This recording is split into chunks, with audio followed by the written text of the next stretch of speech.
Video के and तक जुड़े रहना, आपको इस गाड़ी की असलियत आज मैं आपको बताऊंगा।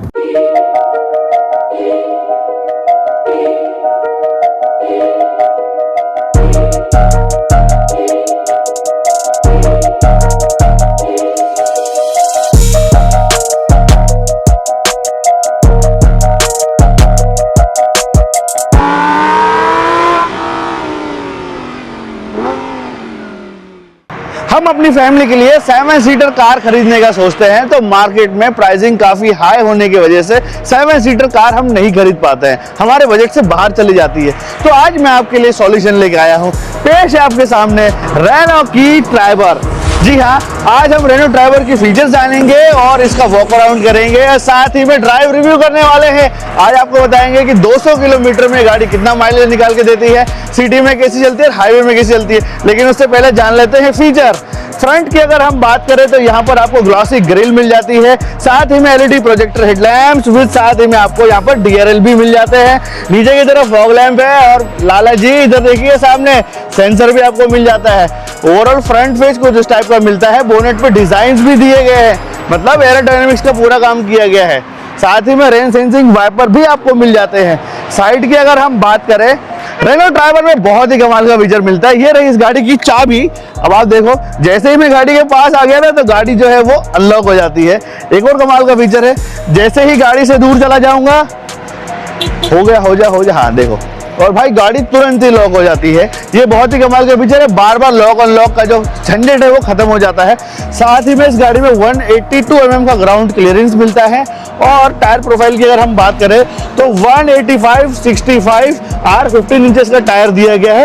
फ्लेक्स व्हील आपको यहाँ पर दिया गया है, लुक लाइक अलॉय व्हील, लेकिन बहुत ही अच्छा लगता है। हम लेंथ की बात करें तो काफी अच्छी लेंथ आपको इस गाड़ी में दी गई है। इस कार में आपको फंक्शनल रूफ रेल्स मिल जाते हैं। इसका मतलब क्या होता है मैं आपको बताता हूँ। बहुत सारी कार में ये जो रूफ रेल्स होते हैं वो डमी होते हैं, उसके ऊपर हम रूफ कैरियर लगा के सामान नहीं रख सकते हैं। लेकिन इस कार में आप 50 से 60 किलो तक का सामान जो है हेवी लोड वो लेके जा सकते हो। अब चलते हैं रियर प्रोफाइल में। रियर प्रोफाइल की अगर हम बात करें तो high mount stop light, washer, defogger, साथ ही में वाइपर भी दिया गया है। रेनो का लोगो मिल जाता है। ये पार्ट आपको ग्लॉसी ब्लैक मिलता है।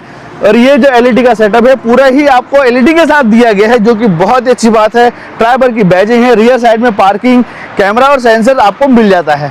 अब करते हैं भाई बूट ओपनिंग। तो बूट ओपनिंग का जो एक्सेस है रिमोट से भी आप अनलॉक कर सकते हो और यहाँ से भी कर सकते हो। अभी आप यहाँ पर देखो कि 84 लीटर का बूट स्पेस है। छोटा लैपटॉप बैग मेरे यहाँ पर आ जाता है। आप चाहो तो इस सीट को कन्वर्ट कर सकते हो। देखो 7 सीटर से 6 सीटर कर दिया, और आप चाहो तो इसे दोबारा भी मतलब नीचे की तरफ कर सकते हो। अब ये सीट जो है मैंने पीछे की हुई है, चलो इसको भी मैं आगे करके दिखा देता हूँ आपको एक बार। ये देखो, हो गया ना। तो यहाँ पर 7 सीटर जो कार है उसे आप 6 भी कर सकते हो, 5 भी कर सकते हो। और आप सोचते हो कई बार कि यार मेरी कार में ये सीट नहीं होनी चाहिए, तो ये प्रोविजन भी आपको मिल जाता है। आपको ये सीट निकाल दीजिए, घर पे रख दीजिए। ये एक खास फीचर है जो कि सिर्फ आपको रेनो ट्राइबर में ही मिलता है। रेनो ट्राइबर में एक कमाल का फीचर है जो कि मेरा सबसे फेवरेट है। लॉन्ग ट्रिप में इन सीट को सेकंड रो में आप इसे आगे और पीछे कर सकते हो। और साथ ही में अगर आपके बैक में पेन है या लंबा सफर है और आप थक गए हो तो सोने के लिए पूरा ही प्रोविजन आपको मिल जाता है, जो कि बहुत ही अच्छी बात है। और इधर एक चीज दिखाता हूँ आपको, एसी वेंट जो है वो यहाँ पर दिए गए हैं ताकि फटाफट से मेरे फेस पे हवा आ पाए और मैं जल्दी कूल हो जाऊं। रियर सीट पे अगर आप देखोगे, अगर आपके साथ छोटे बच्चे हैं तो आईएसओ फिक्स सीट्स भी आपको दी गई है। मान लीजिए आप थर्ड रो में आना चाहते हो तो कैसे आया जाए, आइए बताता हूँ। यहाँ से बस आपको एक बटन दबाना है, सीट फोल्ड हो गई, उसके बाद आप यहाँ से डायरेक्ट एंट्री अपनी थर्ड रो में कर लो। इसे आप इसे बंद कर दो और यहाँ पर ये देखो, बहुत ही आसान है भाई पीछे आना, और बाहर निकलना उससे भी ज्यादा इजी है। बस आपको यहाँ पर इस बटन को दबाइए और सीट को ऊपर कर लीजिए, ठीक है, हो गई। और उसके बाद आप बाहर की तरफ निकल जाओ। तो गाड़ी चलाते समय जो फीचर से हमारे काम आते हैं उनके बारे में हम पहले बात करते हैं। सबसे पहले यहाँ पर आप देख सकते हो इंफोटेनमेंट स्क्रीन जो है ये आपको बड़ी स्क्रीन मिलती है और इसी के अंदर आप कनेक्ट कर सकते हो एप्पल कारप्ले, एंड्रॉइड ऑटो, जो कि वायरलेसली कनेक्ट हो जाता है। बार बार वायर लगाने की जरूरत का जो झंझट है वो खत्म हो गया आपका, ठीक है। और आपके फ़ोन पे देखो व्हाट्सएप पे जो भी मैसेज आ रहे हैं उसका नोटिफिकेशन आपको यहाँ पर आता रहेगा। तो चलती कार में आपको आपका जो फ़ोन है वो अगर आप देखोगे तो डिस्टर्ब हो सकता है, जिससे एक्सीडेंट होने के जो चांसेस बढ़ जाते हैं। तो ये कन्वीनियंस का जो फीचर ये आ गया, जिसमें अगर आपके पास आईफोन नहीं है तो एप्पल कारप्ले, एंड्रॉइड ऑटो, मतलब दोनों ही चीज़ें मिल जाती है। तो वो चीज़ें बहुत अच्छी है। दूसरी सबसे अच्छी बात है, लॉन्ग ट्रिप अगर आप ट्रिप कर रहे हो अपने फैमिली के साथ तो म्यूजिक की क्वालिटी अच्छी है, जिसकी वजह से भाई आपका जो सफ़र रहेगा वो बोर नहीं होने वाला है। सेंट्रल कंसोल में यहाँ पर एसी है। अभी आप देखो मैंने 1 के ऊपर ही चलाया हुआ है, क्योंकि 1 पे एसी चल रहा है, काफ़ी सफिशिएंट है। बाहर आप देखोगे तो भाई धूप है ये, लेकिन फिर भी अगर आप 1 पे भी चलाओगे तो एसी इसका ठीक ठाक चल जाता है। लेकिन आपको जैसे कि चल ठंडी का टाइम है, इस वजह से मैंने 1 पे चलाया। अगर आप इसे 2 पे भी चलाओगे ना तो 2 पे भी बहुत ही अच्छा जो कूलिंग है वो कर देगी गाड़ी। अब यहाँ पर देखो नीचे जो एसी के वेंट्स है इसके नीचे फिजिकल बटन्स है। यहाँ पर ट्रैक्शन कंट्रोल ऑन और ऑफ का बटन दिया गया है। यहाँ पर आप देख सकते हो उसके जस्ट बाजू में लॉक और अनलॉक का बटन है। हाँ, ये बटन ड्राइवर साइड में होता है। जैसे मेरे पास जो 2 कार है, एक में तो ऑटोमेटिक ही जो है वो लॉक हो जाता है, और जो मेरे पास दूसरी कार है उसमें यहाँ पर बटन दिया गया है। लेकिन अगर आप डेली गाड़ी चलाओगे तो यहाँ पर इस बटन को दबाने की आपको हैबिट हो जाएगी, आप हैबिचुअल हो जाओगे। लॉक अनलॉक का जो सिस्टम है वो यहाँ पर है आपका, ठीक है। यहाँ पर डिफॉगर ऑन करने का बटन है, और ये जो आप बटन साइड में देख रहे हो ना, ये वाला, ये है पार्किंग का बटन। मतलब फ्रंट पार्किंग सेंसर भी आते हैं भाई, जो लग्जरी कार में आपको मिलते हैं वो आपको यार इस गाड़ी में रेनो ड्राइवर में मिल रहे हैं। ऑन ऑफ कर सकते हो, जो लोग नए हैं वो इससे मतलब ऑन करके गाड़ी वाड़ी को पार्क वार्क करने में सीख सकते हैं, और भाई पार्किंग वार्किंग में आप इसे यूज़ कर सकते हो, ठीक है। अच्छी बात है। अब स्पेस के मामले में अगर हम बात करें तो मुझे नहीं लगता कि भाई इस गाड़ी में स्पेस की कोई भी कमी है। ये मैं क्यों कह रहा हूँ, मैं आपको प्रैक्टिकल दिखाता हूँ। ये स्पेस देखो खाली दिख रही है आपको। यहाँ पर आप फोन मोबाइल जो आपने रखना है रखो, उसी के जस्ट आप नीचे देखो यहाँ पर एक डीप स्पेस है जहाँ पे कॉइन वॉइन या ऐसा कोई पेन ड्राइव वगैरह आप रख सकते हो, जो कभी नहीं गिरने वाला, क्योंकि काफ़ी डीप है। यहाँ पर देखो वायरलेस चार्जर दिया गया है, ये फ़ोन वायरलेसली चार्ज हो रहा है। तो एक फ़ोन मेरे यहाँ पर पड़ा हुआ है, एक फ़ोन ही चार्ज हो रहा है, तो ये चीज़ बहुत अच्छी है। दूसरी बड़ी बात यहाँ पर, सबसे अच्छी बात क्या है कि USB पोर्ट यहाँ पर आपको मिल जाता है, ये भी बहुत बढ़िया है। और साथ ही में सबसे अच्छी चीज़ क्या लगती है मुझे कि यहाँ पर अगर आप देखोगे ना कि एक यहाँ पर आर्म रेस्ट दिया गया है, तो लॉन्ग ट्रिप में जो मेरा हाथ है लेफ्ट साइड का वो दुखेगा नहीं, तो ज़्यादा लंबे समय तक मैं जो अपनी कार है वो चला पाऊँगा। अब आप देखो कि यहाँ पर तो कोई हेडरेस्ट नहीं मिलता है, मतलब इसे हम एडजस्ट नहीं कर सकते, लेकिन इसे बनाया इस तरीके से गया है कि आपको एडजस्ट करने की कोई भी जरूरत नहीं है। 6 फीट 6.5 फीट या 6.25 फीट वाला बंदा भी यहाँ पर बैठ के जा सकता है, क्योंकि ऊपर डिसेंट इनफ स्पेस आपको दी गई है, जो कि बहुत ही अच्छी बात है। एक चीज़ आपने अगर नोटिस करी होगी कि मैं इतना फ्री फ्रैंक होके गाड़ी भी चला रहा हूँ और आपसे बात भी कर रहा हूँ, मतलब आपको फीचर भी एक्सप्लेन कर रहा हूँ। वो कैसे कर रहा हूँ, क्योंकि मैं इस गाड़ी का जो क्रूज कंट्रोल है वो यूज़ कर रहा हूँ। आप ये मेरा राइट वाला पैर देख रहे हो ना, ये हवा में है, मैं इसे यूज़ नहीं कर रहा हूँ, क्योंकि मैं यहाँ पर राइट साइड में बटन देखोगे ना प्लस और माइनस का, माइनस से स्पीड कम हो जाती है, प्लस से जो स्पीड है वो बढ़ जाती है, और ऊपर से क्रूज कंट्रोल जो है कैंसिल हो जाता है। और क्रूज कंट्रोल का एक और बटन जो है वो यहाँ से आप एक्टिवेट और डीएक्टिवेट दोनों ही चीज़ें आप कर सकते हो, समझ गए। अगर आपको लगता है कि बंद कर देना चाहिए सिटी में तो बंद कर दो, और हाईवे पे लगता है आपको कि चालू करना है आपको तो कर सकते हो। अच्छा, एक चीज़ और है, जैसे मान लीजिए क्रूज कंट्रोल करते टाइम मैंने ब्रेक ले लिया, देखो ब्रेक ले लिया ना, अब ब्रेक लेने के बाद में गियर भी देखो मैंने डाउन कर लिए, और देखो अब ये रोड सीधा आ रहा है और ये आया सीधा, ठीक है। हाँ, अब मैंने गियर, उसके बाद गियर शिफ्ट कर लिया मैंने, देखो नंबर 4, ठीक है, और उसके बाद मैं नंबर 5 भी शिफ्ट कर लेता हूँ, थोड़ा मोमेंटम बना लो भाई गाड़ी का, ये बना दिया है ना।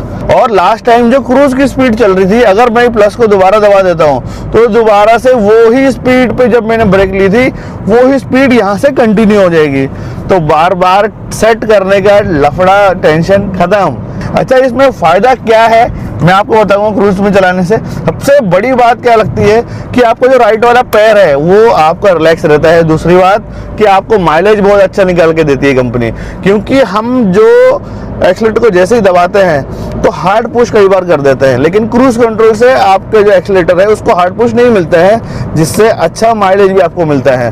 भाई मैंने आपको स्पेस की बात बताई थी, स्पेस में आपको यहाँ पर ऊपर देखो, ये जैसे बटन दबाओगे ना तो भाई यहाँ पर देखो एक स्पेस आपको मिल जाती है, जो कि भाई आपको फॉर्च्यूनर में मिलती है। ठीक है, हमने इसे बंद कर दिया। अब नीचे ग्लोव बॉक्स देखो भाई, इस ग्लोव बॉक्स में अच्छी खासी स्पेस मिलती है। अगर आप देखोगे ना भाई, यहाँ पर भी अच्छी स्पेस है। देखो मेरा वॉलेट पड़ा हुआ है और यहाँ पे आप मतलब ऐसे ऐसे सेक्शन बने हुए हैं जहाँ पे अगर आपने एक बार सामान रख दिया तो वो सामान आपका नहीं गिरेगा। 2 कप वाटर होल्डर मिल जाता है जिसपे आधे लीटर की जो बॉटल्स है वो आ जाएगी, 1 लीटर की बॉटल नहीं आ पाएगी। और यहाँ पर अगर आप देखोगे तो यहाँ पर मुझे एक बॉक्स मिलता है जो कि कूल है। इसके अंदर मैंने एक पानी की बोतल रख रखी है। तो भाई देखो, अगर यहाँ पे लगा रहा हो ना गाल पे, तो भाई बॉटल ठंडी हो गई है। ये फीचर जो है इसका यूनिक है। इतने कम पैसे में इतना बड़ा फीचर आपको लग्जरी कार में भी नहीं मिलता भाई। आप अर्टिगा में देखो, उसमें नहीं मिल रहा है, ठीक है। आप क्या बोलते हैं इसे कि स्कॉर्पियन में भी नहीं मिलता है भाई कूल ग्लो बॉक्स, ये अलग से स्पेशली। अब सबसे बड़ी बात यह है कि अगर आपके परिवार में, फैमिली में छोटे लोग हैं, मतलब जिनकी हाइट छोटी है या लेडीज हैं, तो इस कार में वो प्रोविजन आपको मिलता है जो कि हाइट एडजस्टमेंट हम जिसे कहते हैं। आप अपने कंफर्ट के अकॉर्डिंग जो स्पीड है, देखो अभी मैं ऊपर की तरफ कर रहा हूँ और ये और भी होएगी भाई स्पीड। और देखो और भी, हाँ ये जो है इसकी मैक्सिमम हाइट मैंने कर दी है। काफ़ी हाइट इसकी मुझे लग रही है। अगर आपकी हाइट ज़्यादा है तो आप इसे नीचे भी कर सकते हो। तो ये दोनों ही प्रोविज़न आपको मिल जाते हैं, जो कि बहुत ही अच्छी बात है। अब यहाँ पर हम बात करते हैं क्लस्टर की। क्लस्टर की बात करने से पहले स्टीयरिंग व्हील का जो फीडबैक है वो मैं अब आपको बता देता हूँ। सबसे अच्छी बात यह है कि भाई यहाँ पर इतना जो हिस्सा है वो हमें लेजराइट मिल रहा है, जिससे ग्रिप अच्छी मिल जाती है। और ये जो स्टीयरिंग व्हील है ये सर्कल है, मतलब पूरा ही राउंड शेप में दिया गया है, ठीक है। राइट में जो कंट्रोल्स है वो क्रूज कंट्रोल्स के हैं। और ये दोनों जो बटन आप देख रहे हो ये आपके जो MID स्क्रीन है, जो सामने आप देख रहे हो ना इंस्ट्रूमेंट क्लस्टर, उसके जो कंट्रोल है वो दिए गए हैं। लेफ्ट साइड में आपको वॉइस कमांड, फोन, वॉल्यूम जैसे जो फीचर्स है वो आपको मतलब यहाँ पर दिए गए हैं, उसके जो कंट्रोल्स है वो आपको मिल जाते हैं। सबसे अच्छी बात यह है कि भाई ये इस गाड़ी में आपको क्या मिल रहा है पता है? ऑटो हेडलैम्प का फीचर मिल रहा है, जो कि बड़ी बड़ी गाड़ियों में नहीं मिलता है। रेनॉल्ट ट्राइबर में आपको 21 बेसिक फीचर मिलते हैं, स्टैंडर्ड फीचर मिलते हैं, जो कि आपके परिवार की सेफ्टी के लिए बहुत जरूरी है। जी हाँ, फ्रंट पार्किंग सेंसर आपको मिलेंगे, TPMS मिलेगा, ABS, EBD, ESP और साथ ही में ब्रेक असिस्ट जैसे फीचर्स मिल रहे हैं। तो ये आपके परिवार को सेफ रखेंगे। और साथ ही में बेसिक से 6 एयर बैग्स भी तो आपको मिल रहे हैं। जब आप इस ड्राइवर सीट पे बैठते हो तो यहाँ पर सामने आपको क्या कुछ खास दिखता है मैं आपको बता देता हूँ। सबसे पहले आपको ड्यूल टोन इंटीरियर मिलता है, जो कि दिखने में काफी क्लासी है। टेक्सचर भी यहाँ पर अगर आप देखोगे तो बने हुए हैं। क्लस्टर की अगर हम बात करें तो यहाँ पर आपको 7 इंचेस की स्क्रीन मिल जाती है, जिसके अंदर आपको सारी ही चीजें देखने के लिए मिलती है। जैसे ट्रिप देख सकते हो, डिस्टेंस टू एम्प्टी देख सकते हो, और माइलेज कितना क्लेम कर रही है गाड़ी, और मतलब छोटी मोटी सारी चीजें जो है वो आपको मिल जाएगी, जरूरी चीजें जो आपकी कार से जुड़ी हुई है। अब हम इस गाड़ी को चला चुके हैं 105 किलोमीटर, और यहाँ पर आप क्लस्टर में देखो भाई माइलेज कितना नजर आ रहा है।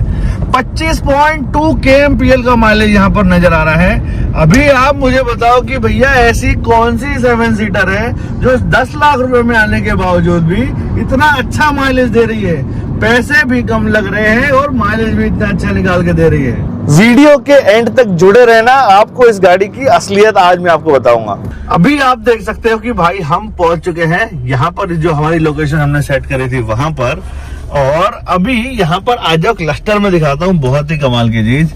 ये आजा भाई 25.4 kmpl का माइलेज जो है वो हमें यहाँ पर नजर आ रहा है। और टोटल जो है वो 185 किलोमीटर का जो ड्राइव है वो हमने किया है, यहाँ पर आप देख सकते हो, ठीक है। और भाई हमने स्पीड मेंटेन करी है जाते टाइम 80 से 100, क्योंकि दिन का टाइम था, और रिटर्न में आते टाइम हमने मतलब जो मेंटेन किया है स्पीड 80 से 90, और सिटी में 50 से 60 की स्पीड में हमने इसे मेंटेन किया है। और आपको गाड़ी कैसी चलानी है ये भी बता देता हूँ, और मुझे क्या कमी लगी ये भी आपको बता देता हूँ।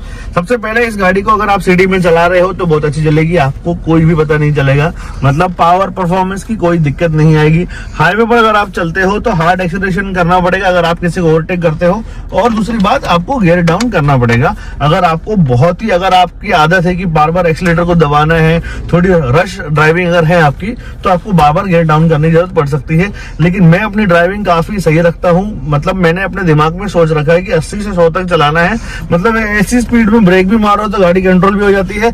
क्योंकि 7 सीटर है तो सीधी सी बात है फैमिली भी पीछे बैठी रहेगी, तो फैमिली को लेके मैं कोई भी रिस्क नहीं लेता हूँ। अगर आपको एक परफॉर्मेंस कार चाहिए, आपको हाई स्पीड वाली कार चाहिए, तो ये कार आपके लिए नहीं है, क्योंकि हाई परफॉर्मेंस वाली जो कार्स होती है वो 10 से 12 kmpl का माइलेज नहीं देती है। ये कार उन लोगों के लिए है जो 10 लाख रुपए के अंदर अपनी कार ढूंढ रहे हैं, फैमिली के साथ फीचर्स भी इंजॉय कर पाए, अच्छा म्यूजिक का भी इंजॉय कर पाए। और सीट से भाई अगर आप देखोगे ना तो 1% मुझे पसीना नहीं आया है। नॉर्मल मेरी दूसरी और भी कार्स है जिसमें मेरी जो पीठ है वो पूरी गीली हो जाती है। आपको मैं दिखा भी देता हूँ, ये देखो पूरी ही ड्राई है। अब रिकमेंडेशन ये है भाई, जो लोग 10 लाख रुपए के अंदर कार ढूंढ रहे हैं उनके लिए सबसे बेस्ट है। जो लोग चाहते हैं कि ज्यादा खर्चा ना हो, स्पेयर पार्ट में ज्यादा खर्चा ना हो, सर्विसिंग में ज्यादा खर्चा ना हो, अफोर्डेबल हो, छोटा मोटा अगर कोई टूट फूट हो भी जाती है तो वो आपका जो खर्चा है वो कम लग सके, तो उसी ये उन लोगों के लिए ही गाड़ी है जो 10 लाख रुपए के अंदर अपनी एक स्पेशल फैमिली कार ढूंढ रहे हैं, जो सैटरडे संडे गाड़ी चलाते हैं अपनी फैमिली के साथ, या फ्राइडे सैटरडे संडे निकल जाते हैं और आप चाहो तो लॉन्ग ट्रिप कर सकते हो, कोई इशू नहीं है। इंजन काफी अच्छा है, रिफाइनमेंट भी अच्छी है और आपको परफॉर्मेंस भी ठीक ठाक मिल जाती है। रेनो ड्राइवर के बारे में अगर कोई सवाल, कोई क्वेश्चन है तो कमेंट सेक्शन में आप मुझसे पूछ सकते हो, मैं आपका जवाब दे दूंगा। नेक्स्ट वीडियो बहुत ही कमाल के आने वाली है, तो आज ही चैनल को फॉलो सब्सक्राइब कर लेना। मिलते हैं दोस्तों नेक्स्ट वीडियो में। नमस्कार, जय हिंद, गुड नाइट।